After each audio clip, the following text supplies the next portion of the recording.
I'm going to call friends up.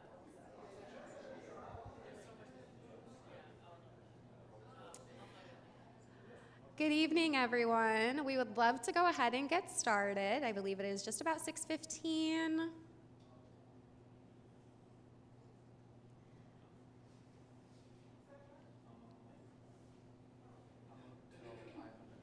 Oh, okay, perfect.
Well, wonderful. Thank you all so much for joining us this evening, and thank you so much to Medill for hosting us tonight.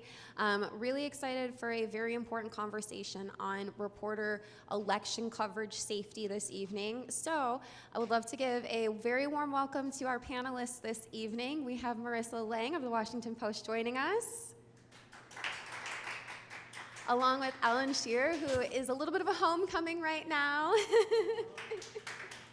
And for those of you who are unaware, my name is Cheyanne Daniels. I'm the programming chair for WABJ and the race and politics reporter for The Hill. So Ellen, I would love first and foremost to start with you because you are the chair of the Foley Foundation. Would you mind taking a moment to talk to us about what the foundation is and how it came to be?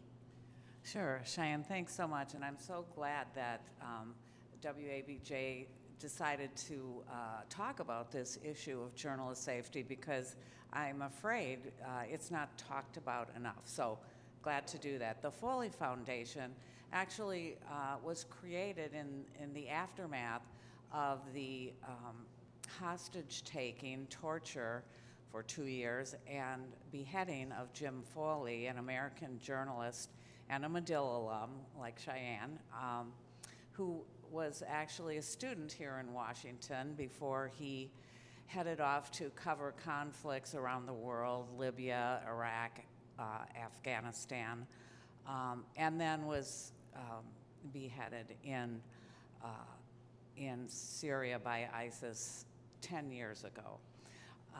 In the aftermath of that, the Foley Foundation was created literally weeks after Jim's murder.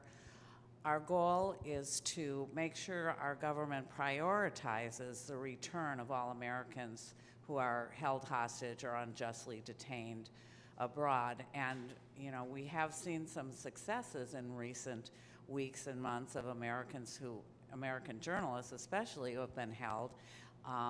And we work hard in that area, and also journalist safety. Almost from the beginning of the foundation, we felt it was important to provide resources to journalists at a time when newsrooms weren't always as aware of the need for training as journalists went into difficult situations.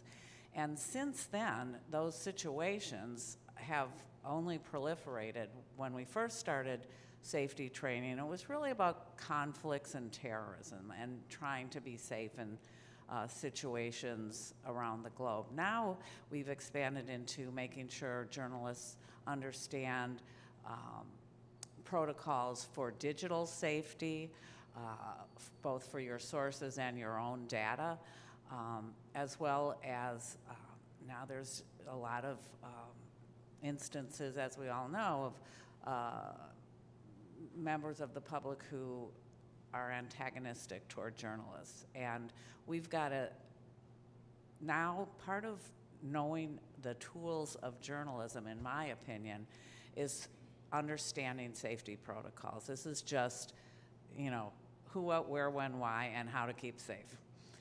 We really need to do that. So I'll get off my bandwagon now, but I can tell you our safety, the Foley Foundation's safety curriculum was created actually here at the Medill School of Journalism in Washington with some graduate students and myself, because we really feel that journalism schools, at the beginning of your career, you've got to know this is an issue that you're going to have to be dealing with. Wish it weren't so, but it is.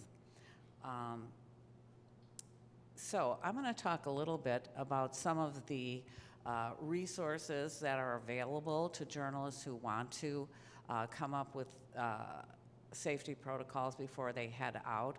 But what I would say about this is that you can do your best to keep yourself safe, but you really need to have your newsroom backing you up. It's very hard to do this solo.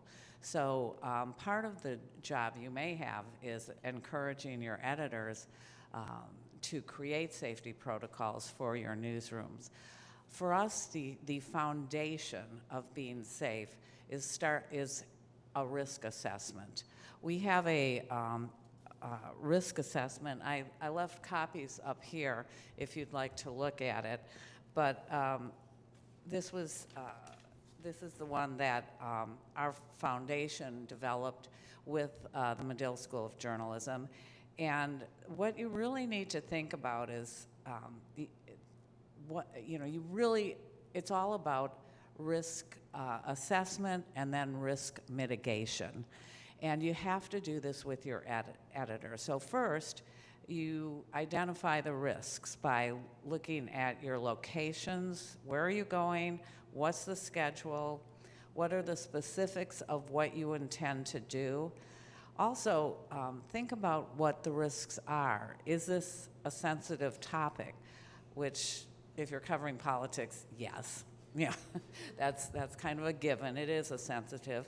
Are you covering a high-risk location? So think about where you are, who will be there, and also who you're interviewing, and are you putting them at risk by trying to interview them?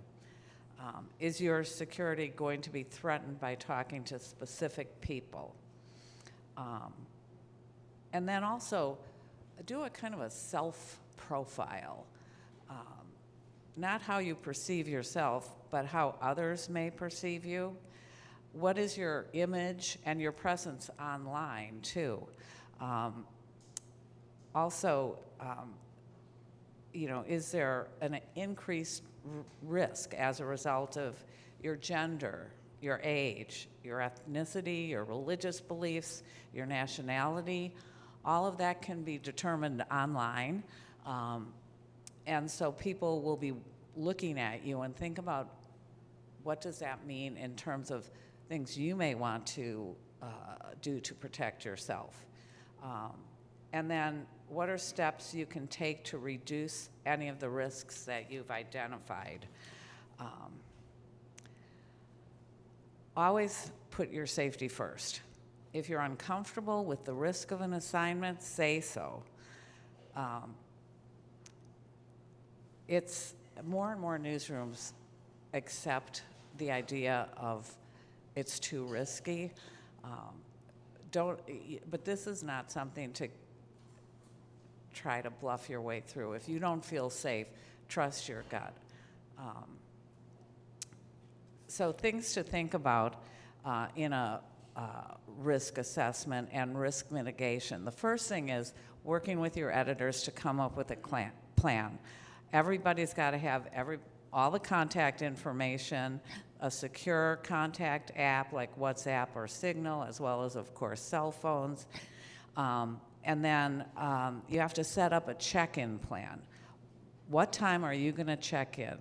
And what time are your colleagues going to check in with you? And what happens if your editor doesn't hear from you? What's the plan? the center, the Committee to Protect Journalists has a really good risk assessment, so I would suggest that's a good place to look. And then when you're trying to mitigate risks, some of the things to think about are travel in pairs when possible. When Cheyanne was at Medill, we had a risk plan before everybody went out, and all the reporters went in pairs. And one of the first things, getting back to trust your instincts, is if one of them felt that the situation had gotten dangerous, there was no argument. Both of them left. So you have to be you have to trust your instincts. So remain cognizant of your surroundings. If you're taking pictures or using your cell phone, make sure your peripheral vision is clear. Try to stand with your back against a wall when using your cell phone. That way no one can sneak up behind you. Be on the sides of large crowds, not in the middle. Don't try to go between the two sides of a crowd. Stay on the sidelines, stay in the front, but don't be between the crowd and the police. Be on the lookout for signs of escalation.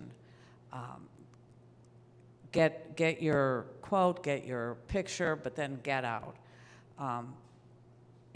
This may sound like duh, but if you hear gunshots, just drop to the ground. And develop protocols for each situation. A rally is different than a protest, and you're going to have to come up with plans accordingly.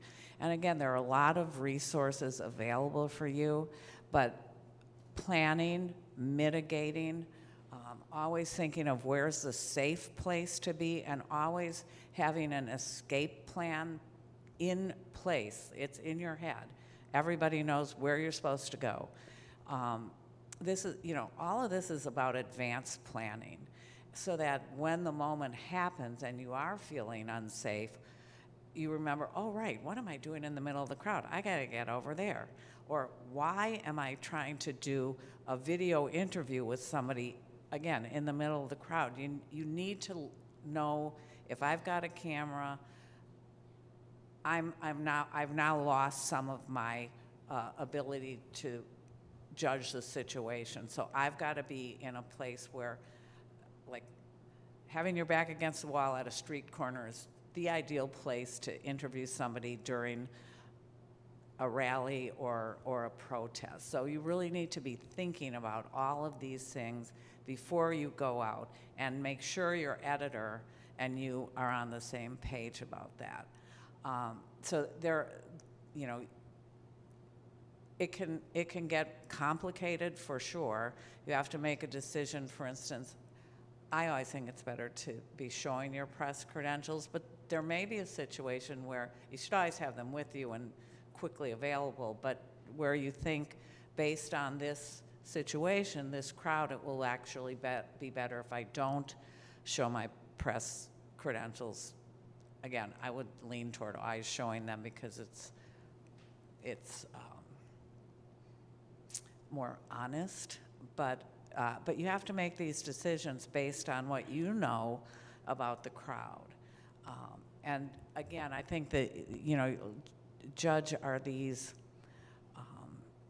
students, are these people who you've seen again and again at rallies, so you know that, they're committed, possibly more likely to get riled up.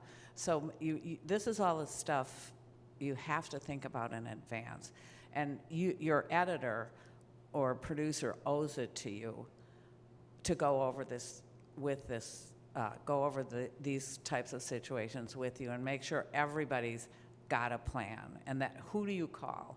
And that person has got to be available. So risk mitigation plan and risk assessment if you do that, you'll be much better prepared.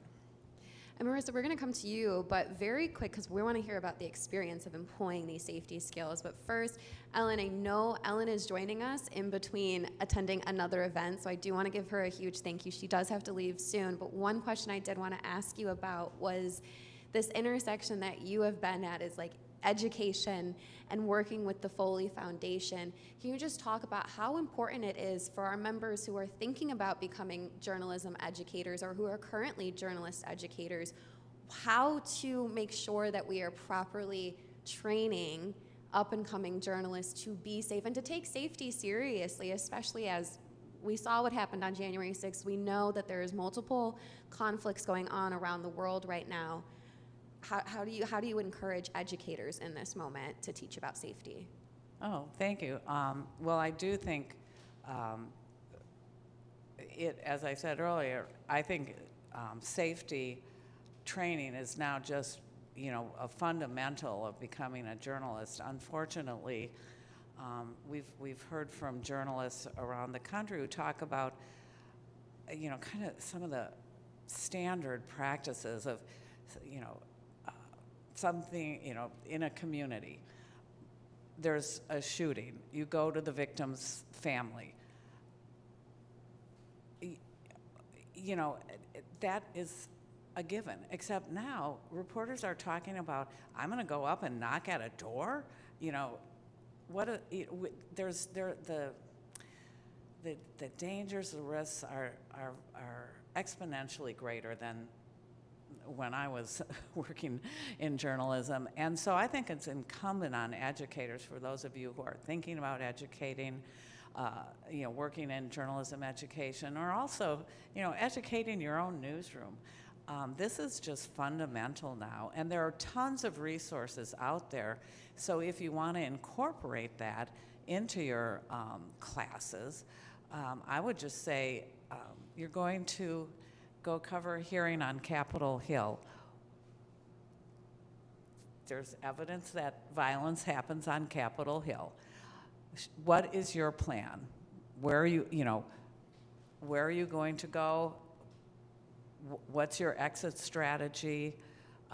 So setting up in advance, it's always just getting that idea of advanced planning, that something could go wrong, what will I do? And I think that's just got to be kind of part of almost everything we do these days as professional journalists or as journalism educators. It's just part of your story planning. Ellen, thank you so much for joining us this evening. I know you have to run. Well, I'm delighted. Again, this is such an important issue. I'm so glad you're talking about it. However, I am now going to shamelessly promote the Foley Freedom Run here in Washington on October 13th. Several hundred journalists get out of bed early on a Sunday morning, believe it or not, and run, walk, stand around and pretend they're walking or running, but mainly come out to show support for the issue of journalist safety and promoting the difficult job that journalists are doing every day. So I left some flyers for this run. I'd love to see some of you out there on October 13th at Anacostia Park at 8 a.m. And I thank you for letting me talk about this really important issue. And I look forward to hearing what you're going to say. Thank you, Ellen. We're now going to segue, this is a beautiful transition, to Marissa to talk about what it means to actually be covering protests, potential violence, conflict, because right now you are an enterprise. You're the enterprise reporter for the Washington Post, and you previously were a lead protest reporter, correct? Yeah, so I covered protests, movements, civil unrest for about 4 years for the Washington Post. A little more than that, yeah. What got you interested in that topic? So I actually started my career covering the Occupy movement. I'm that old. I just kind of got into covering what it meant for people to kind of be out in the street. And for those of you who remember the Occupy movement, it was not just a single protest. It was not just one day, right? It was people who were out there sometimes for weeks on end. And so I was at the time working for this St. Pete Times, which is now the Tampa Bay Times in Florida. And I was covering Occupy Tampa. And I just got to know those protesters. I understood sort of the way that it operated and the interaction with them and the police. And so I had that experience really early in my career. And then kind of every step of the way, protests are a facet of American life. They are a protected right. They are a way that people express their views, right? And so as I moved around the country and worked at different newspapers, I would pretty routinely get pulled into various protest coverage. I've covered a lot of protests that follow police shootings.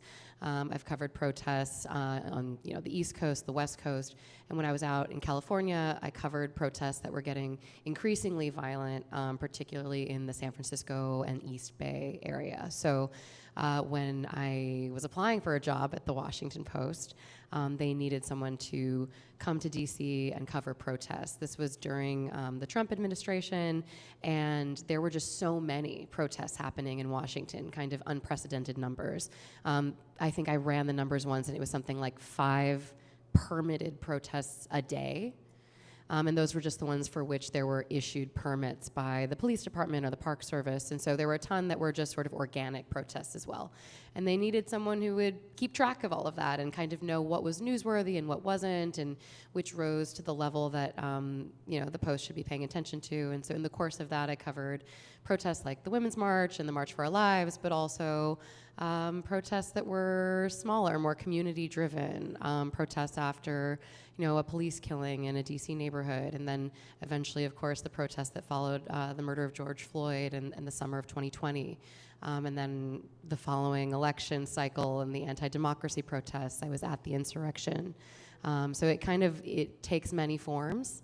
But having a dedicated person who kind of knows the ropes and knows a lot of the risk assessment tools that Ellen just talked about was really helpful, because I was able to educate our newsroom and help our colleagues when time came to cover things like that. Were there moments where you were scared? Because I'm listening to some of the events, for lack of a better word, that you described being at. Was there a moment ever where you had to worry about your own safety? I think that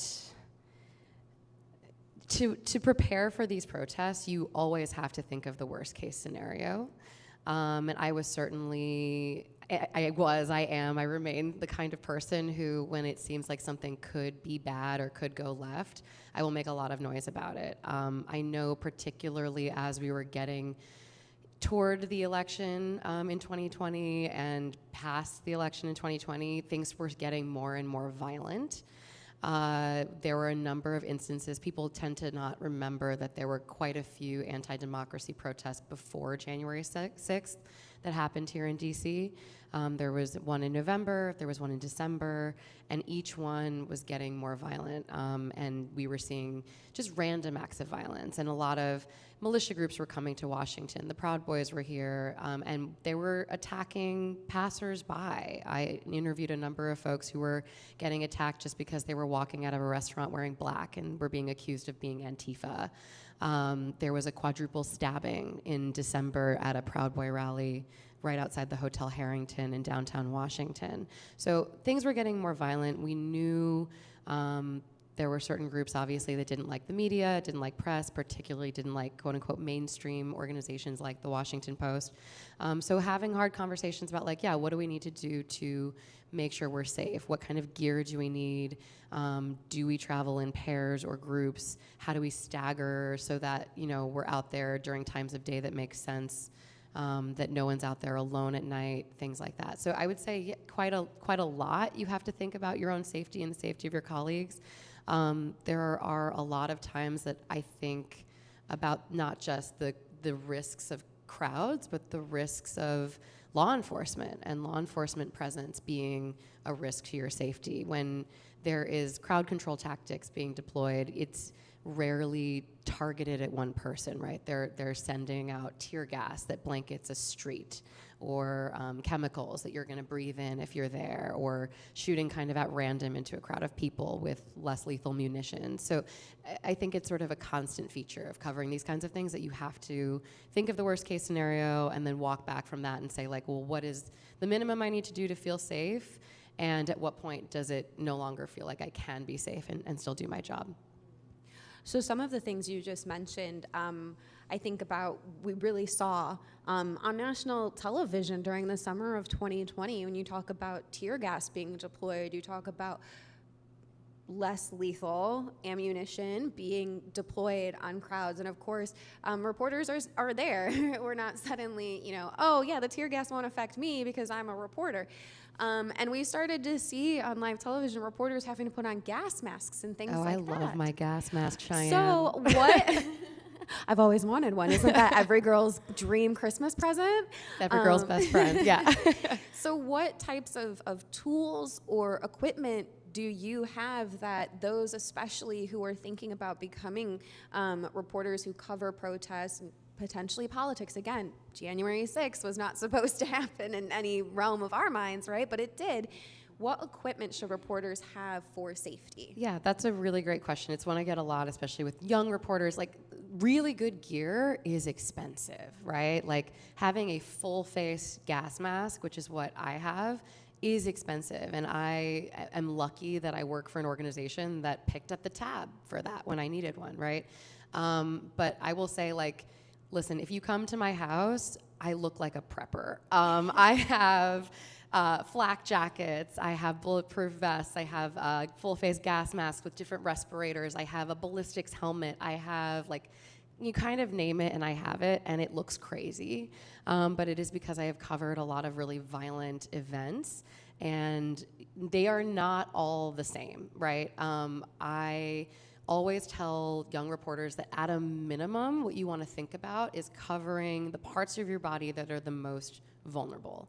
And so that is your head, right? Like, you don't want to ever be in a situation where you get hit in the head with something, or someone shoots something at your head, or you get knocked down and hit your head. So helmets, right? You may not have access to a ballistics helmet, which is something that will keep you safe if something explodes next to your head, which can happen with things like flashbang grenades and things that police officers use here on American streets that are not just for war zones, right? But if you don't have that, a bicycle helmet, a skateboarding helmet, something that is just going to cover your head and that you can kind of put on. And sometimes, there are moments that I will grab a skateboarding helmet because I want to be a little more low profile. That idea of knowing how you're perceived. I don't want to walk into a crowd looking like I'm getting ready for a war if that is not the vibe, and I don't want to seem like I'm expecting things to be really bad. But I might have a skateboarding helmet strapped to my backpack just in case, because who knows, maybe I rode my bike over there, right? Like, it could be anything. So a helmet. The eyes are another thing to really be aware of. So even rubber goggles. Anyone who's seen footage or covered a protest has seen protesters out there with, like, the rubber goggles you wear in high school science class, right? So anything that can create, like, a seal around your eyes will help keep your eyes safe. Bonus points if they're shatterproof. You don't want something that's gonna, like, rupture in your eyes. But yeah, something to cover your eyes. And then, yeah, your respiration, your breathing. That might be a gas mask. It might be one of those half-face respirators you can get at Home Depot for when you're painting your house. There's a lot of sort of, like, leveled down versions of these things that even if you can't get the best version of the gear, you can have something in your bag that you can put on in an emergency. And I would also say a lot of times what I tell people is, like, the quality of your gear and the quality of the kind of protection that you have is going to let you know how close to the bad stuff you can get, right? Like, if I put on my gas mask, I can be running around in a cloud of tear gas and I feel like Superwoman, right? If I didn't have that, I'm gonna be way the hell back there because I don't want to get that close and have my lungs and eyes and mucous membranes kind of explode when you get that close to tear gas. It's really unpleasant. I've done it. So it will kind of allow you to know where your limit is. If you only have a skateboarding helmet and the police start shooting flashbangs and things are going boom and there's fireworks going off, maybe you take a step back, right? So it will kind of give you some information. The other thing that I always tell folks is like kind of basic stuff that you tend to forget. Always have water, always have snacks, a first aid kit. I have a pretty elaborate first aid kit in my pack, but even just the basics of like an ACE bandage, antiseptic wipes, right? Like things that you might just have on you in case you fall and scrape your knee or twist an ankle or whatever. Covering any kind of protest or moving, rally, or unrest of any kind, it's very physical and it's very physically demanding. And at any moment, you know, you could hurt yourself not just by being shot by a less lethal munition, but like stepping off a curb weird because you're up and down streets and it's an urban landscape and you might not see that brick that's a little skewed, right? So just being able to take care of yourself in those scenarios or take care of your reporting partner in those scenarios is really important because there's not many other folks who are going to help you out there. One thing that you've said that I think echoes a little bit about what we heard from Ellen is knowing when to take that step back. How hard can that be, especially for a young go-getter journalist who says, well, I really want to get the story. We've been taught you got to get the story. You got to go get that quote. Yeah. I mean, at what point, you know, how hard do you just have to have that conversation and say it's not worth being, you know, your respiratory system being affected or getting shattered, whatever, in your eye or on your head? I want to say a couple things about that. One is like, it's just planning. I think part of it is you can get that quote, you can talk to people, you just have to plan a little ahead. So when I know that what my editors expect from me is names, phone numbers, quotes that are, you know, complete and why did this person come here, I'm not going to do that when the police start moving in and they're cordoning off the protest, right? First of all, no one wants to stop and talk to you. Second of all, it's dangerous. So if you want to go talk to people, get there early. Get there when people are just showing up and mulling around and the speeches haven't started yet, right? They're friendlier, their adrenaline hasn't spiked yet. You're more likely to just get people to talk to you. So a lot of that is planning, right? So you can get all that out of the way. You have it in your notebook, you make your editors happy, and then if things start to get heated, you don't feel that pressure of like, oh, but I have to get someone's name now. And you can take that step back. You maybe feel a little bit more room to do it. I also want to shout out my visual journalist colleagues who I love very, very much, but get very close to things. You know, I know Ellen was talking about like, don't be the meat in the sandwich. Don't get in between the cops and the protesters. Listen, I'm married to a photographer. She has been in that situation. It is sometimes something that to get the shot you do, but again, it's just being smart, it's planning. It's like, if I'm gonna step in there, I'm in and out, right? It's quick, we're not gonna hang out there. Knowing what you need, doing some pre-planning, thinking about like, okay, what is the story that I'm working on and what do I need for it, is a really good way to ensure that you're not lingering longer than you need to. I covered a lot of the big protests out in Portland, Oregon, when then President Trump sent federal officers out there to confront protesters, and they were really nasty protests. They were very, very violent, and they were just continued for weeks and weeks and weeks. And I, every night, went out there sort of with an idea of what the story I was telling was, because after a while, every protest story is a protest story, right? So you have to sort of figure out, like, what do I need tonight? And I would give myself a deadline, and I would be like, okay, here's what I need. I need to talk to the dude who showed up with a leaf blower. I need to talk to one of these moms who are standing on the front line. I need to do this. I need to get some color, some scene. I probably need to take some video. And then once I have that, you know, it was like 1 a.m. I'd be like, you know, I could go. I can leave. I don't need to be here till the very last protester is on the street, because it's going to happen again tomorrow, right? And the other thing is, for those of you who don't necessarily need to like get that photo, get that video from the ground, there's so much on social media these days too. There's live streaming happening, right? There's a lot of protesters will have what I call like movement media, right? Like people who are affiliated with the movement who are live streaming the event for their followers. you can get some of that information from that, right? Like obviously fact check and verify that it's legit and it's not some doctored images or whatever, but you don't necessarily have to be up in the middle of all of it to get a sense of what has happened. So there are alternate routes for a lot of this and alternate things. And then the other thing, is just listen to your gut. Sometimes something feels off. Sometimes something feels like, this is getting spicier than I signed up for tonight. And that's okay. It's okay to take a step back. It's okay to just take a pause, walk a block away, and reassess. A lot of the time when you're in the field and you're in a protest, you're in a situation that's moving really fast, it feels like you have to react really quickly, right? Like protesters are running and yelling, and maybe the police are yelling, and there's all these things flying around. And the hardest thing to do is slow your body down enough to think. But that is actually what you need to do in those scenarios. And a lot of times when I'm out with reporters who are newer to that, I'm just take 5 deep breaths. That is when you get there, just breathe. It sounds like the most ridiculous thing to tell someone, but just take a breath and figure out, okay, where am I? Who's around me? Where are my windows? Where are my exits? Where do I need to stand to get what I need? You can't see me because I'm sitting, but I'm kind of short.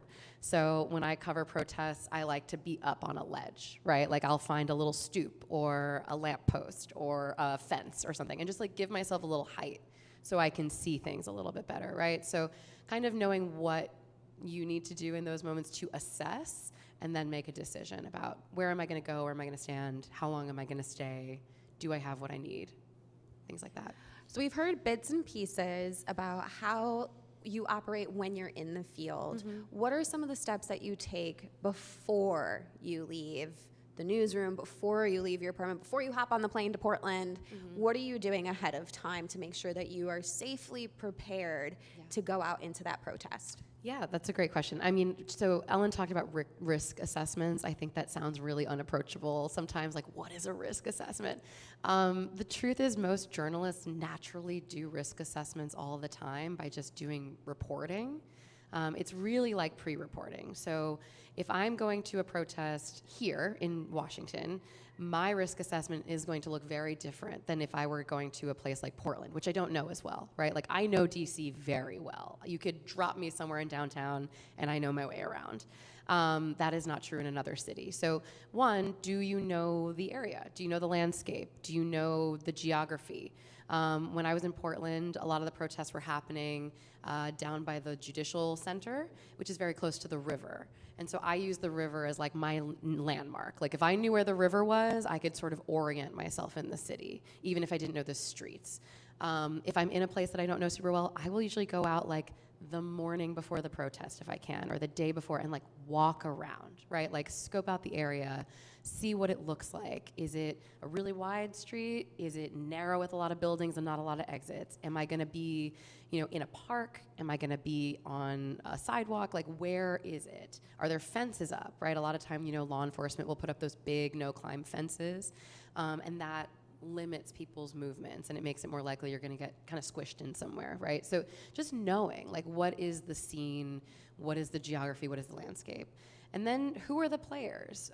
Doing some backgrounding on the various groups. Are these a bunch of college students? Are they, moms? Are they wannabe militia? Are they extremist, people with extremist beliefs?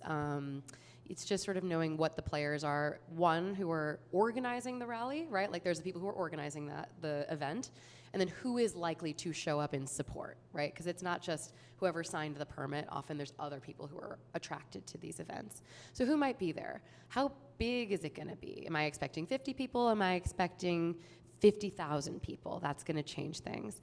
So a lot of this is just pre-reporting. It's stuff I would need for a story anyway. And then calling around to people. If I have the time or if I have the knowledge of who the organizers are, I almost always try to reach out to them ahead of time, or I get there really early, and as they're setting up, I go over and say hello. And I'm like, hello, hi, I'm with the Washington Post. I'm going to be here. Just letting them know that I'm there. I tend to not like to surprise people, and I do that with groups on all across the spectrum. This is groups that I think might be welcoming of my presence and maybe not so welcoming of my presence, but I just want them to know that I'm there.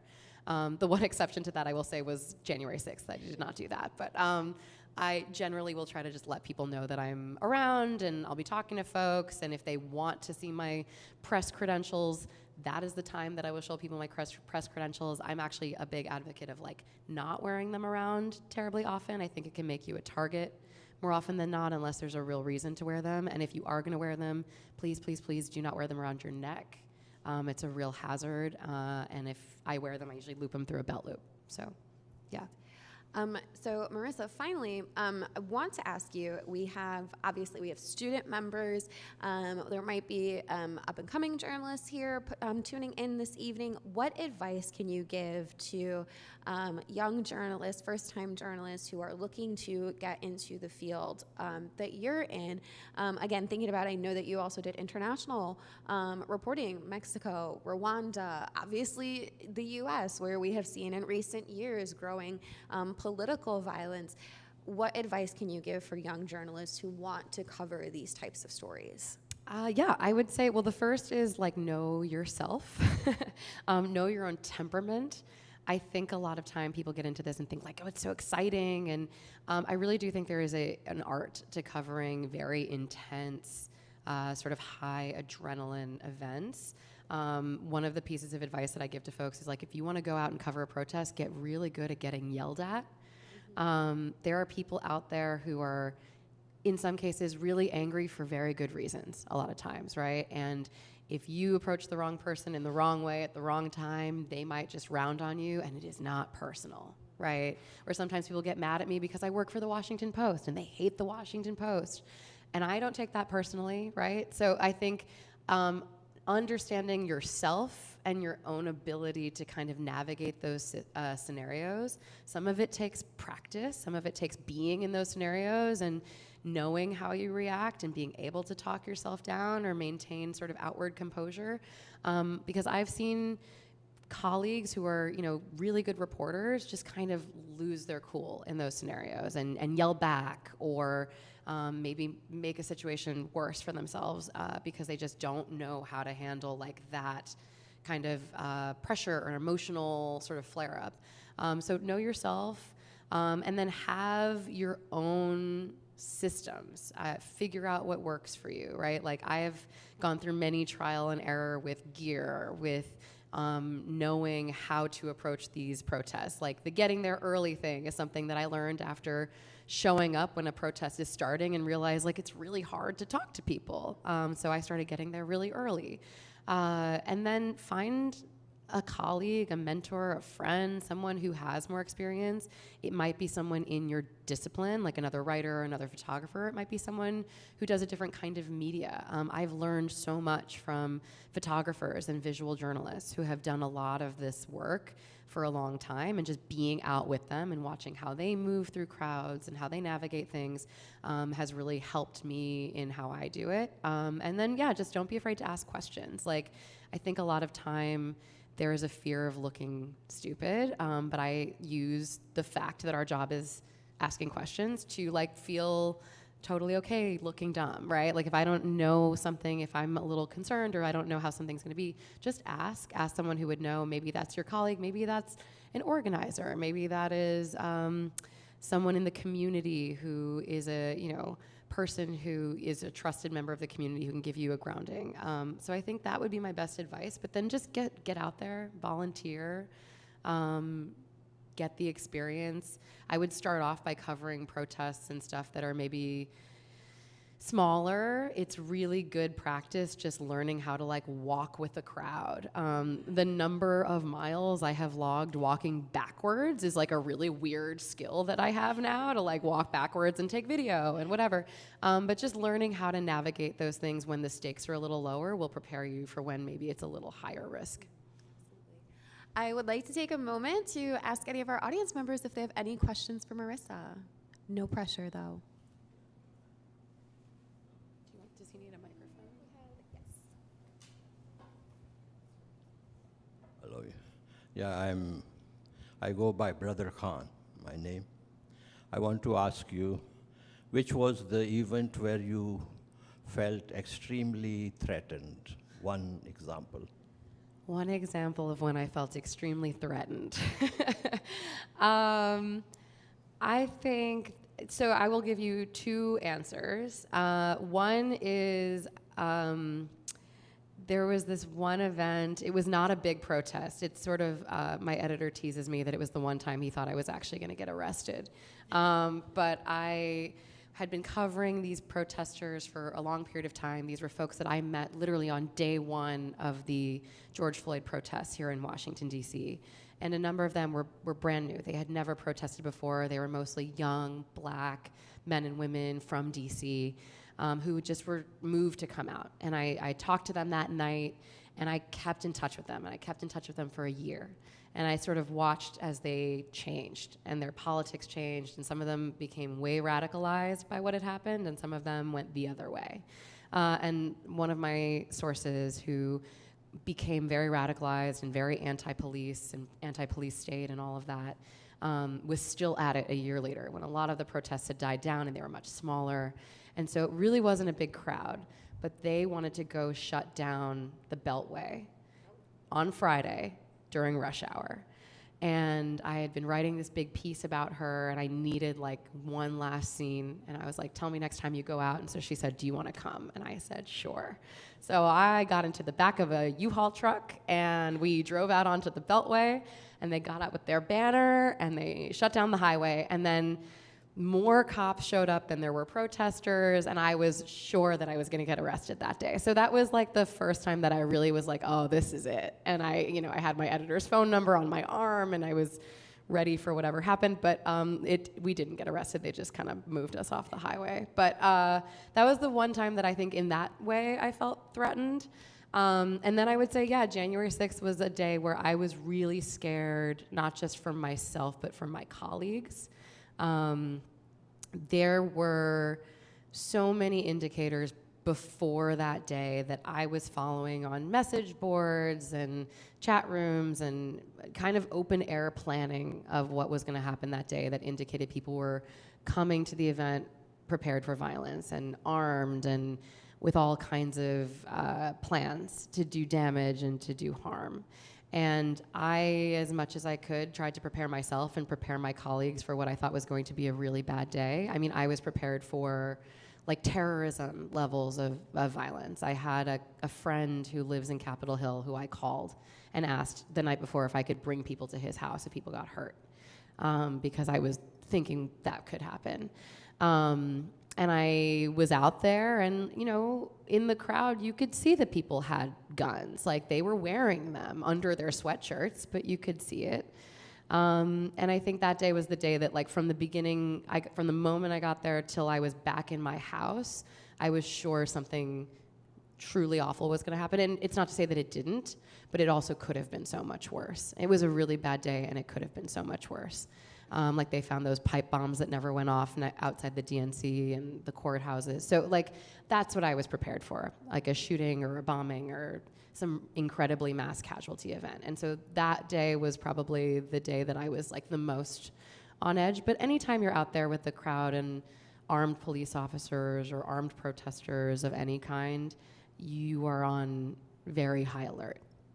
So as a follow-up to that, Marissa, are there signs that you look for when you are in the midst of an event that tell you, oh, stuff's about to go down? Is there anything that you'll be like, that right there is a sign, we're gonna move it back to over here? For sure. I mean, watching people's body language is a huge one. And watching the police lines, usually they stagger, right? There's the front line, then there's a few other lines, especially when there's a big crowd of police officers.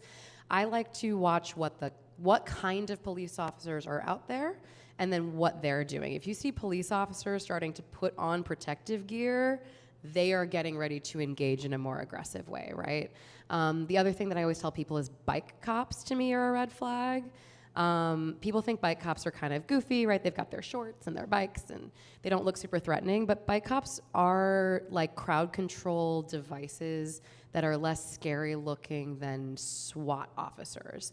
I've seen them use their bicycles as like batons or to push crowds or to cordon people off and create a barrier. They're already wearing helmets because they're bicycle cops. So the same advice of like protecting your head, that's what they're doing. So if I see a bunch of bicycle cops swarming a protest, like that is a sign to me that things are going to escalate, rather than a bunch of officers on foot who perhaps are not wearing a gas mask or a shield or something. I also look and see what the crowd is doing, right? If they're starting to get agitated, if they're starting to throw things, you'll see, you know, sometimes people bring umbrellas or things that are like kind of shields or barriers, if those are coming out. What kind of protesters are there? If there are people moving, like pushing to the front to get closer to where they think there's going to be a confrontation. It's a lot of body language. It's a lot of watching which way the crowd is going. One piece of advice I always give people is like, do not run with a crowd. If a crowd starts running, like don't just run reflexively, because you might be running into a police line or into a corner, into something, you don't know where they're going. And a lot of times people just run because they're scared and they're not thinking. So if I see a crowd start running, right, like that is a sign that something either just happened or is about to happen, and I will usually take a big step back and try to see what I can see. But yeah, anything going boom is also a good sign. So really paying attention to body language, being observant of your surroundings. I think over here, the green shirt, did you have a question? We are bringing you a microphone.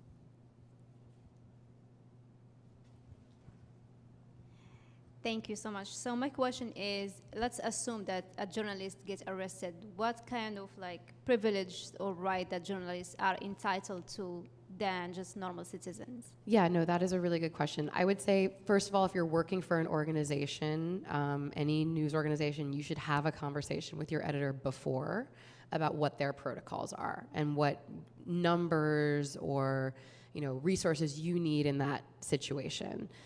So do you have your editor's phone number? Do you have a lawyer that you need to call, right? Like, who is the person that if that happens, you need to call? And if you have that person's phone number, don't just leave it in your cell phone. Put it on your body. Like, literally, I would have my editor at the time during a lot of these protests, I would put his phone number on my body so often that I joked I should get it tattooed. Like, it was just, you know, you have to have that number available to you. If you get arrested, the police are going to take your devices, they're going to take your stuff. So have that number ready to go. The second thing, and there was a video floating around for a while of a journalist in Chicago. I don't remember her name, but she did a really good job of this. If you are getting arrested, yell. There are people around you, right? Just identify yourself as press, as loudly and as vehemently as you can. Because even if the officers are not paying attention, someone in the crowd might get that on video or pay attention, and that might get back to your newsroom faster than you yourself are able to make contact with them, right? So make a lot of noise, make it really obvious that you're a reporter. Once you are in police custody, there are a number of organizations that offer pro bono legal services if your organization is not equipped to do that, right? There's the Reporters Freedom of the Freedom of the Press. There's the Committee to Protect Journalists. There's a hotline for students. The Student Press Law Center has a hotline. So there's a lot of places that you can call into to get help. So maybe the answer is like you're not writing your editor's number on your arm. Maybe the answer is you're writing that hotline on your arm. So just having a plan for if that happens. I have never been arrested, whereas some would to like knock on. But I've been in situations where I've been kettled, which means like cops surround you and they start like picking people out of the crowd one by one. I've been detained by law enforcement, which means they hold you, but then they let you go.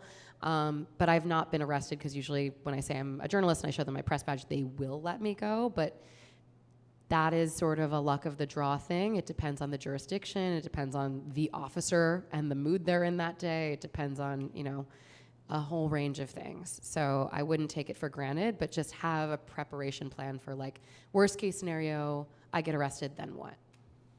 And one more follow-up to that question, Marissa, as you're talking about these encounters that you have had with law enforcement, you know, this is a room, we're all journalists of colors. We all saw what happened on live TV to Omar Jimenez as he's standing next to a colleague of color or a non-colored colleague, however we A want to white word colleague. that. A white colleague. We can say it. We can say white. How do you handle that concern of understanding, as we heard 1,000%. Ellen mention, how does your identity affect how you cover these? 1,000%. Yeah. And, I'm Latina, but I'm pretty light skinned, right? And so I understand that in certain scenarios, I get read certain ways. I think that as journalists of color, it is really important to understand that you will be at a greater risk than your colleagues who are white or white passing. Like, that is just a fact. And so maybe that then dictates how close you want to get or what you want to do. It might mean that you do feel more comfortable wearing something on your body that says press, very, very obviously, right? Like, that is a personal choose your own adventure sort of decision. I will often position myself physically when I'm in a crowd closer to the protesters because I feel less threatened by them than I do by law enforcement, personally. I think I blend in a little bit better. I have colleagues that look more like police officers. They get heckled more when they're in crowds of protesters, right? So it's understanding how you're perceived. But it also depends on the crowd. Like, if I'm standing around a bunch of far-right demonstrators, I don't blend in. I used to go out very late at night on some of these anti-democracy protests with a colleague of mine, Clarence Williams. He's a great reporter. He's a black man. And they used to send him and me out to go to the Proud Boy rallies, which was very funny because we don't blend in at all. And part of that assessment that we did was like, all right, like, how are we going to enter this space? And number one was we stuck together. Like, we weren't separating. We were walking in together. We were walking out together. Number two was just being effusively friendly, right? Like, hi, how are you? I'm a reporter. I'm with the Washington Post. Yeah, just like really, really over the top, right? Because we want to be as non-threatening as possible. And just understanding that. Like, if we're just walking around, looking, writing things down, that might appear sneaky or whatever, because they're gonna look at us and know immediately we don't fit in. So I think that there is like a self-assessment that you have to do and be really, really real with yourself and understand, like, the way the world works may not be fair and it may not be right, but we have to operate within that structure. And so just understanding what you need to do to feel safe. And then if you need to have a real conversation with your editor that's like, hey, look, like, I know you want me to do this, but I do not feel safe doing it, and here's why. Have that conversation. I think there's an elegant way to do it, and I think there's often something that you can say, but I can do this thing instead, right? Everyone knows how to like have a conversation with your editor where you say, no, but I can give you this other thing that might be great. So just figuring out what works. But I do think that is a reality, and we need to be honest about it. And, if you can pair up with a white colleague, sometimes that helps, right? Like, I joked with a colleague who I went out with sometimes who's a white woman, and I would be like, okay, we're gonna use your white lady shield now, right? Like, you're gonna go first, and I will be behind you. Like, it sometimes it works, and you just have to kind of know, like, in what spaces does this person have an advantage? In what spaces maybe do you have an advantage? I code switch a lot when I'm in crowds, right? Like, I will sometimes introduce myself as Marissa, and sometimes I introduce myself as Marisa. That's my name in both cases. One is what my abuela calls me. But it will affect how people perceive me, right? I'm not walking into the Proud Boy rally calling myself Marisa, but I might do it at an immigration protest, and people will speak to me in Spanish, and it just changes the way they view me. And I think that code switching and understanding the superpower of your identity and also the way that it makes you a target is important for all of the things. I love that, the superpower of your identity. I believe, yes, in the back, in the brown shirt.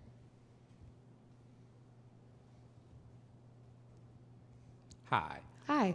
I went to college in Louisville, and I went to University of Louisville, and so I was very involved in the Brown and Taylor protests.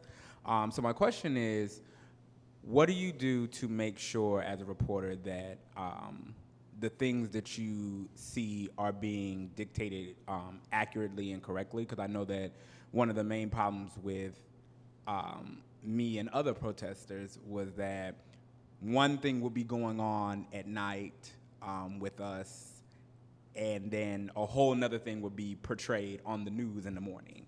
And so what do you do to make sure that everything is being portrayed as accurately as possible? Yeah, that's a great question. I think one thing is like at protests, again, I will just interview people if I want a complete quote early, because it's really hard to do that when everything is flying and chaotic. I'm not that good that I can get a complete quote if things are blowing up around me. The other thing is just, as a journalist, this is sort of a basic answer, but like state facts, right? Like if I see 2 protesters throwing water bottles, I'm not going to say all the protesters were throwing projectiles or whatever. I'm going to say some, right? Or a handful or whatever. It's like being precise with language. I also think, though, it depends on the medium, right? There's a big difference between me writing a 600-word article where I can get in some more nuance and like a 30-second TV spot where they're going to use exciting images, right? And I think that sometimes taken out of context, things aren't fair. And that is hard, and it's harmful because then when you go back the next day, even if it's not my piece that ran, people are gonna be mad at me because I'm a reporter. And it's tough. And so I think that as much as you can as a journalist, like be accurate, be precise, be very careful about the words that you use. Words have connotation, right? And even if it is a word that is a synonym and you're just like looking for a synonym because you don't want to keep repeating the same thing, like protest. Protest is a pretty neutral word. But if you start getting into words like, I don't know, riot or unrest or any other word, they have connotations. If I call a protest unrest, that makes you think that people were mad and it was violent and it was angry, right? Like that is a different energy. But if I call the protest a gathering, that sounds really peaceful. That sounds kind of kumbaya, right? So like, what words are you using? And just being really, really careful about that is important. And even if it makes your story a little boring, like it's better to be accurate than it is to zhuzh it up and make it inaccurate and perhaps harm your sources, your community, your people, or your own coverage, ultimately. So as much as possible, just be accurate, be fair. Get people's phone numbers. I know that can be kind of scary and like weird to do at a protest, but I try to get people's phone numbers as much as I can, even if it's like 2 seconds. One time I was talking to this young man, this was during like the real spicy stuff, but he was throwing water bottles at the cops. And I asked him if he would talk to me about why. It was early George Floyd days. And he gave me like a real quick quote, and he was like running, and I was like, wait, can I get your number? And he just yelled it at me. I wrote it down, and I followed up with him the next day. And he ended up being like a really big voice in a story that I wrote about like the escalation of some of these protests. And just following up with people, right? Making sure that you can accurately depict, like I used one sentence of that interaction from that night, but then I followed up with him and I talked to him for an hour on the phone, and I understood like why he was out there and where he came from and what happened in the 2 hours before I saw him throw that water bottle. And then I was able to like really tell that story. So that was a better story. It was also more accurate than me just depicting some random person throwing something at a police officer. So as much as you can, try to get phone numbers, follow up with people, get a complete picture.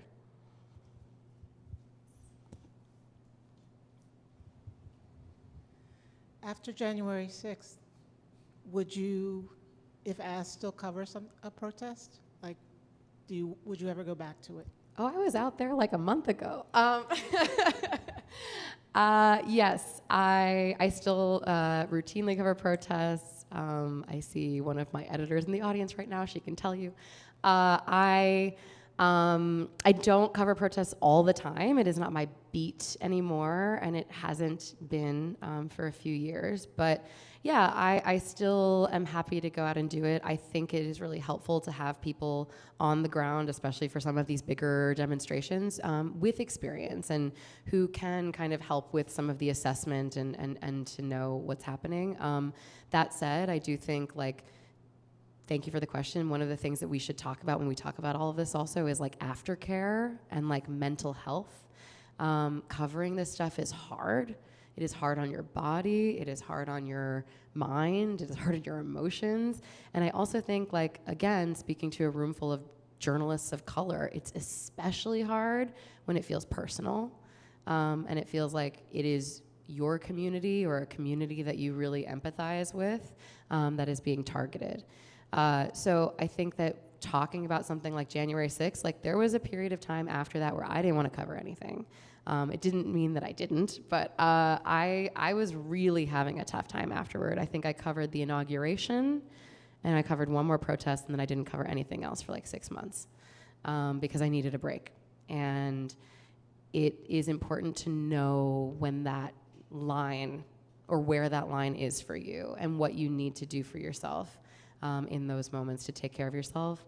I will often, if I know I'm going into a sustained period of this kind of coverage or a protest that's going to be really intense, I will make a plan for myself for after.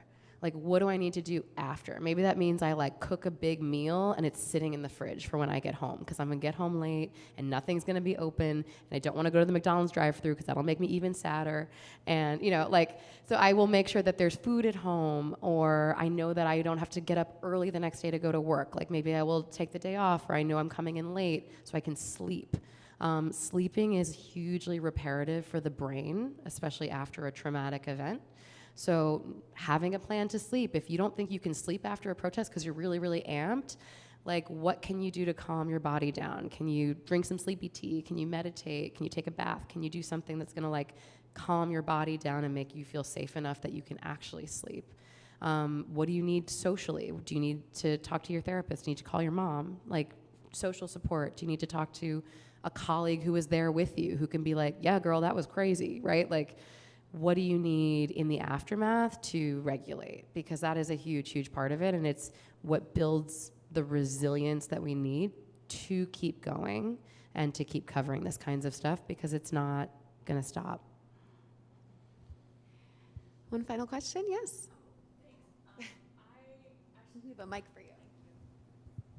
Hi, thank you so much. I love this direction of thinking about aftercare, and that was something I was thinking about, is how are, like, the news outlets, or, let's say the Washington Post, how are they normalizing those conversations about aftercare therapy, trauma support, PTSD, like, it's complex. And I think it's been silent for a little too long, but how can we like integrate those things and not take it off of the individual and kind of let it be a collective care effort inside and outside of work? Yeah, I love that question. I agree. I think for a long time it was something we didn't talk about. It was, and to some degree, some of this still exists, right? Like, it's not about us. Like, we're the journalists, we're the storytellers. It's not about us. It's not my trauma, right? But covering these events is hard, and it can be scary. It can be traumatic. Also, secondary trauma is a real thing. And absorbing the trauma of the communities you cover, the people around you, is real. So I think more discussions like this, just talking about it, acknowledging it, saying like, yeah, it is real. Being brave enough to admit when you're not okay, I think, especially if you are a more senior reporter or someone who has some power or clout in your news organization, advocating for that kind of open conversation. After the insurrection, quite a while afterward, there was a number of us who got this internal award. It was called like this award for courage. And we had a Zoom call with all of us, and Paul Kane, who is a congressional reporter for the Washington Post, who has been at the Post for many, many decades. He's a senior reporter. He's lovely, but he is not the archetype of the kind of person that you typically hear talking about mental health and trauma, right? He's from the generation of reporters that were like, just suck it up and get a hard drink, you know? And he came on that call and talked about how he really struggled after the Capitol attack. He was in the chamber. He was one of the reporters that I think believed they would be safe because they were inside this really secure building. And it was terrifying for those who were in there. And he talked about how it was really hard afterward, and he struggled, and he sought mental health care, and has been very open about talking about that with his colleagues in a way that I think has been incredibly powerful and helpful. And so hearing your colleagues acknowledge that openly is hugely helpful and empowering to say, like, well, maybe I'm okay to talk about it too.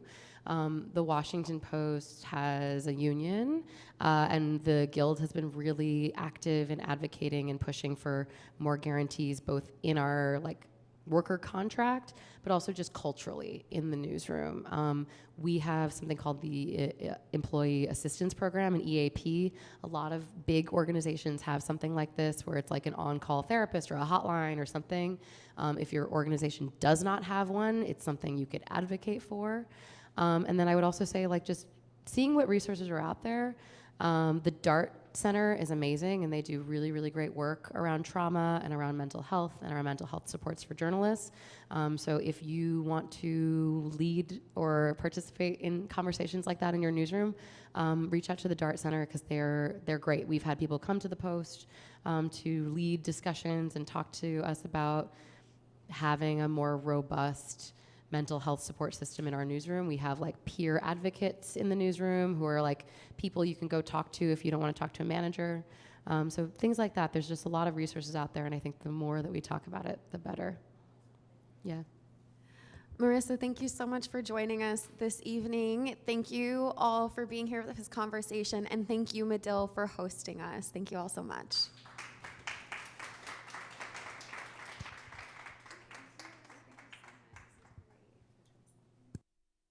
We're going to turn it over to Corey.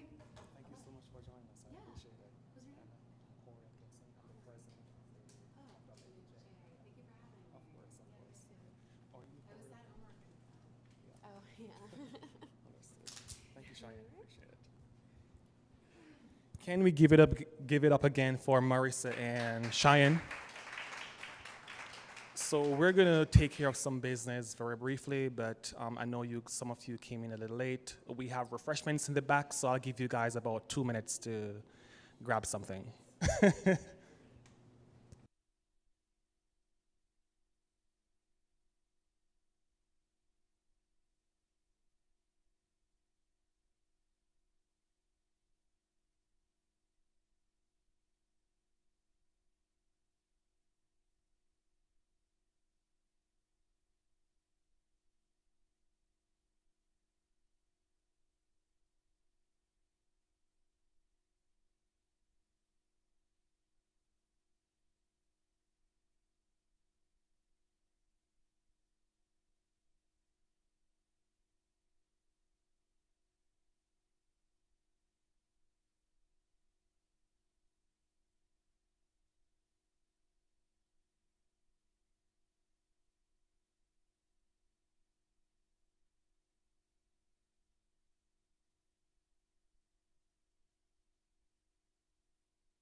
10 seconds. 10 seconds.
Okay, guys, we're about to begin.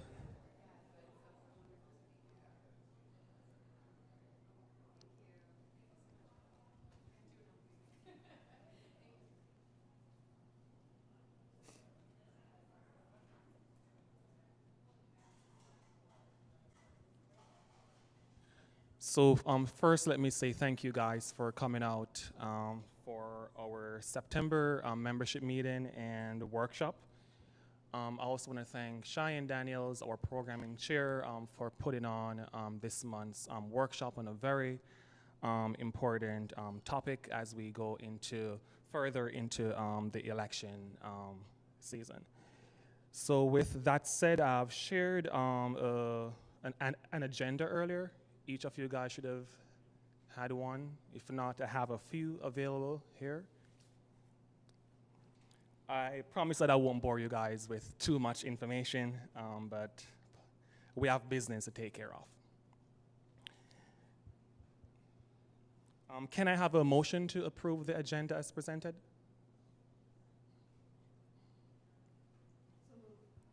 Can I have a second? All in favor? Oppose? Yes. Thank you for that. Great. So, as you guys should know by now, I am Corey Atkinson, president of the Washington Association of Black Journalists. My term is coming to a close in December. Looking forward to handing over the reins in December to the next leadership that's coming into, I wouldn't say coming into town, but I'm very proud of the recruitment efforts we have been doing since I became president in 2021. And the chapter has made some tremendous growth in several areas, in membership, programming, sponsorship, the development to keep the lights on. So it's very important that we continue to build a diverse group of leaders who can continue our mission and the amazing work that we have been doing over the past years. So with that said, I want to give you guys a few updates on events and deadlines. So preparations are in full swing for our third annual Special Honors and Scholarship Gala, which is scheduled for Saturday, December the 7th at Howard University. I know we have a honoree in the house, Enid Doggett. She will be receiving the WABJ President's Award. I won't give my speech right now. I'll save it for December the 7th. But I'm definitely looking forward to, to recognizing this amazing woman who've been doing, a lot of work behind the scenes, connecting us with the right, figures in the DC area to ensure that.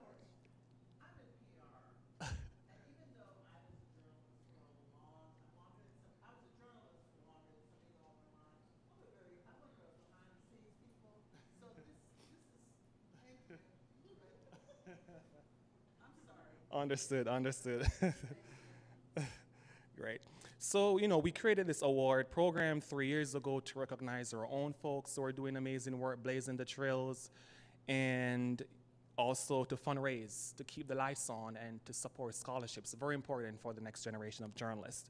So we have a early bird deadline on October the 1st, so please get your early bird tickets as soon as possible.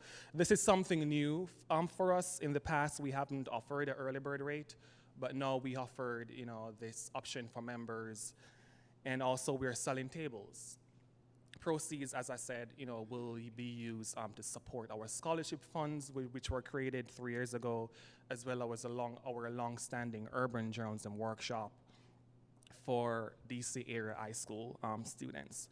So more information about the gala is available on the WABJ website, and I'm sure you guys have been getting emails and constant reminders about the early bird and other gala-related information. Are there any questions regarding the gala? Any questions? Hearing none. Another update, we're still accepting scholarships from DC area college students who are studying journalism. We have 2 scholarship programs that our current board created 2 years ago. One is in honor of Mr. Paul Brock, the founding president of WABJ, and he's also the founding executive director of the National Association of Black Journalists. We created this scholarship to honor his contributions to the organizations, as well as to support a student who is passionate about pursuing a career in journalism. Another scholarship is the WABJ Investigative Journalism Scholarship. This scholarship was created again in 2 years ago to support students who are interested in pursuing investigative reporting. Like several areas in journalism, investigative journalism is an area where we need to see more people of color, so we created this scholarship to support and to help build a stronger pipeline of Black investigative journalists. So please, if you know students in the DC area who should take advantage of these 2 scholarship opportunities, please spread the word. We need to have as many as possible to apply, and that will help us to sell a stronger message to our partners and to ask them for more funding to support these programs. Are there any questions regarding the scholarships?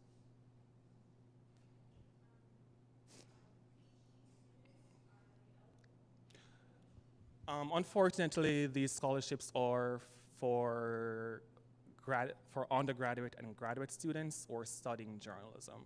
Hopefully the next board, if we have funds available, that's an option they could consider. Any other questions? Okay, so our October membership meeting, the date will be announced early next week, so please stay tuned for that. We have more business to share and discuss, and also we will likely have a panel for about 30 or so minutes before we get into business. The DC Diversity Media Mixer, it's now in its 3rd year. This is a partnership we started in 2021 with local affinity groups, including the DC chapters of the National Association of Hispanic Journalists, Asian American Journalism Association, the Transgender Association, the Transgender Journalism Association, NLGJA, as well as the Women Journalism Symposium. So we created this, this space for our members to network and also to help the other organizations, because we're the largest one. Not to brag, but WABJ is the largest group locally, so we created this space to help those groups to further their reach in the DMV area and also to recruit new members. So that mixer is scheduled for November, and we're still working on some dates that work for everyone, so please stay tuned for that information. And the final reminder is the Urban Journalism Workshop. This is a program we started, I believe, in 1987 to help build a diverse pipeline of journalists.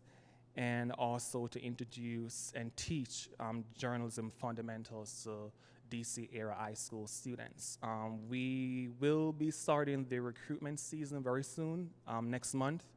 So if you know any DC area high school student who's interested in media or journalism, please encourage them to apply.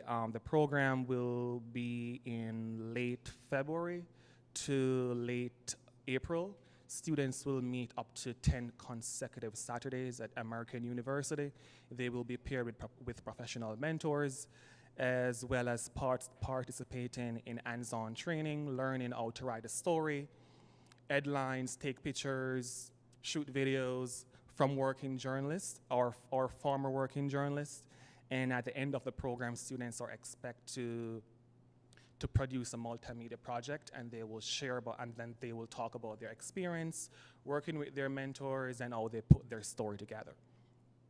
And if you visit the WABJ website, you can see previous stories or works that our student produce. And this is also an opportunity for you guys to mentor a student who is really, really interested. We rely on volunteers very heavily because WABJ is a volunteer-led organization. So if you are interested in maybe coming by on a Saturday, if that's the only day you have available, your time, spent with our students will be greatly appreciated. So please stay tuned for more information on that. We will be announcing the application timeline early next month, so we can start getting those paperwork in from our students. Are there any questions? Any questions? Okay. Moving on to the August financial report. So we have 2 bank accounts with Wells Fargo, and just for background, our executive board is very transparent, especially when it comes to finance, and we believe it's in the best interest, of our members to share our figures, and if folks have any questions, feel free to share those questions with us. But so for our financial report, the last report was filed in September, which reflect our balance for August. So in our operations account, we have $75,040, and in our UJW account, UJW/scholarship account, we have roughly $24,000. We also have a CD account with Wells Fargo, and we have roughly $19,000 in that account. So we kind of treat that account as like a rainy day fund. So if both accounts, main accounts are out of funds, we can rely on that third account to support especially our scholarship and UJW accounts. So with that said, we, as I said earlier, we rely heavily on contributions from members, partners, and supporters to keep our lights on and to continue our programs. So if you guys know any individuals or business leaders, organizations that you think, their work aligns with our mission and they are areas for collaboration, please feel free to step forward and make that connection. And so we can figure out whether those partnerships would be something that might align with our work here at WABJ. Because again, we're a journalism organization, so we have to be very careful with who we work with. But for the most part, we have some amazing supporters and partners who have been supporting our programs. So we definitely have been very intentional with ensuring that those relationships are going to be of mutual benefit, because we also want our partners to walk away with something from our partnerships. So if you guys have any connections that you want to share with us, that will be greatly appreciated. Are there any questions? Okay. So we are going to go into our open discussion section with 3 items. Those are the bylaws review, executive board elections, and Q&A. So for bylaw reviews, there's an attachment to the agenda, to the meeting agenda, which goes into full detail as to why the board will be taking on a very brief or quick bylaws review before our November board elections. If you have any questions, please feel free to share those with me, and I'll report them back to our executive board. But as I said, as the document shares, the board will be updating our bylaws in the coming weeks to properly reflect our board titles, to make the board, the board will be updating our bylaws to make the board titles more descriptive and also to add a position of immediate past president. So one, we believe that this effort will, updating the titles will provide a clear understanding of each role's function, as well as to make them a little more attractive for prospective board members. The changes are also designed to better align the titles and key functions with the key functions that keeps the organization thriving, and as I said, make the roles more attractive to future board members. It's very important that we ensure continuity in leadership and to create a space that can provide valuable guidance to each newly elected board.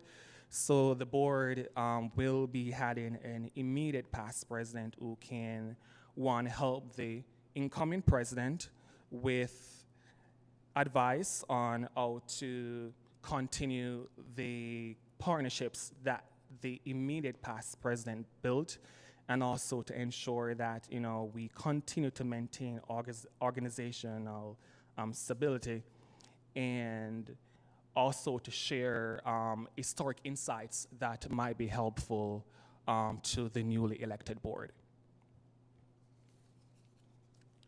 So currently we have a president, vice president, treasurer, executive secretary, digital secretary, and 3 at-large board members.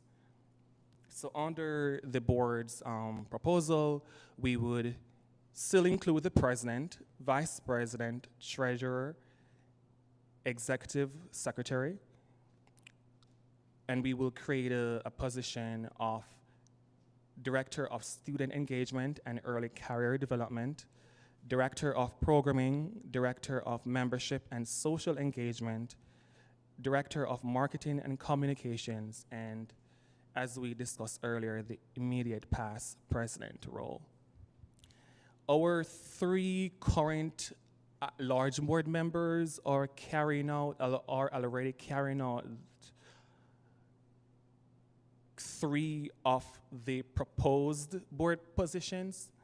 But as I said earlier, the goal is to have our bylaws, the titles, board titles, better aligned with the key functions and more descriptive. For example, Cheyanne, who is one of our board member at large, she oversees programming, right? And we determined that it would make sense for us to make our title or anyone's title more reflective of their responsibilities, rather than having a blanket title that doesn't really mean anything. And then, of course, in the bylaws, we will lay out that each board member's responsibility for their role. I think we have a question in the back. Founder Joe Davidson.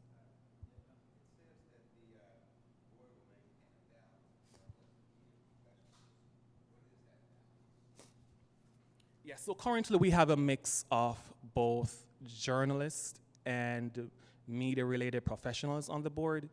So that line in the document is just to assure members that the board will continue to have a mix of both journalists and media professionals. So for example, there are certain positions on the board where we believe that you don't have to be a journalist to serve in that position. Say, for example, a treasurer. The current treasurer is not a working journalist. He's a media-related professional.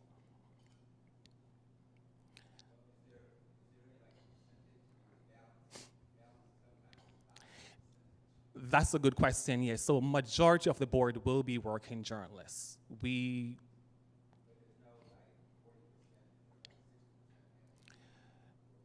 I would have to go back into the bylaws and look at that, but I believe there is a threshold that we have to maintain on the board.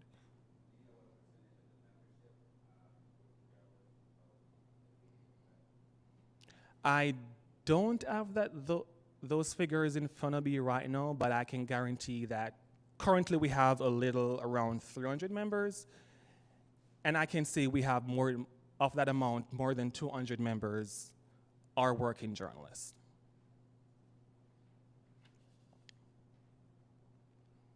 Thank you for those questions. Are there any other questions?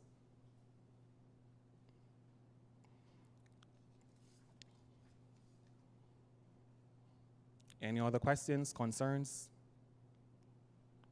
Okay, so while our bylaws permit the board to take on the responsibility of properly defining our board members' responsibilities, we want to share this with you guys first before we take on, that move. Just in case if there are any questions or concerns that we are not aware of or no one on the board have raised, you guys will get that opportunity to put those questions forward or concerns forward. Any questions? Okay, so hearing none, if you want to reach me privately, by now you guys should have our email address, but if you don't have it, you can reach us at info@wabjdc.org. So we will be making a decision, vote on our proposal in about 2 weeks. So before then, please put any concerns, questions, suggestions forward so that the board would get a chance to consider them.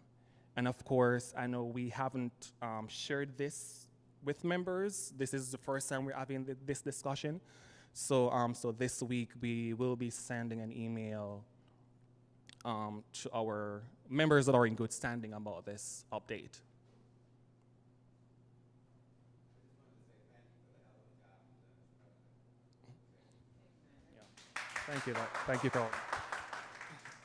Thank you, Founder. I definitely appreciate that.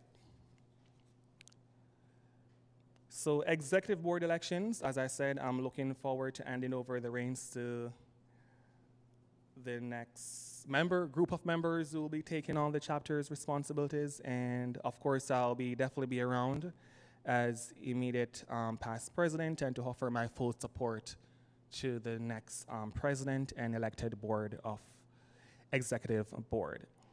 The elections, we haven't decided on the date as of yet. We are working on a committee, an elections committee that will be overseeing the election process, but elections are expected to take place in November as required by our bylaws. So within, I would say, the next 2 weeks after the board updates the bylaws, we will announce a timeline for the elections and also to ensure that members have sufficient time to put their paperwork in for the committee to review. And of course, all candidates will meet with or will get a chance to share their platform and ideas to the full membership, and that will take place on Zoom. So please stay tuned for that information we will send out in the coming weeks. So with that said, I think we have covered all the items on the agenda. We are in Q&A. So this is your opportunity to discuss, share any questions, concerns, or just anything that the board or our membership should be aware of. Also, if you're a part of another organization that's having any maybe upcoming events or activities that we should be a part of, you're also welcome to put those forward as well.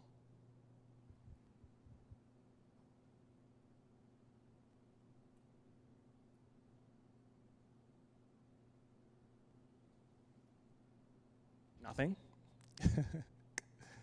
Okay, with that said, we are about to adjourn, but I want to thank you guys for your continued support.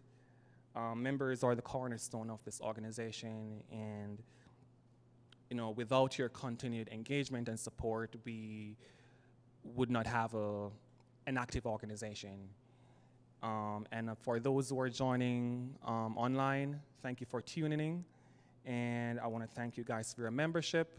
We are working very hard to reach 400 members by December. So if your membership needs to be renewed, please renew your membership.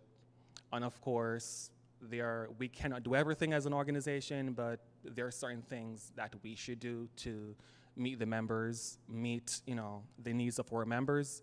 So if you have any suggestions, ideas on things that we should consider for the rest of the year or in 2024 or in 2025 when the next leadership takes office, please, your ideas and suggestions are always welcome. So with that said, can I have a motion to adjourn? Can I have a second? All in favor? Oppose? Motion carries. Thank you, guys. Have a good night.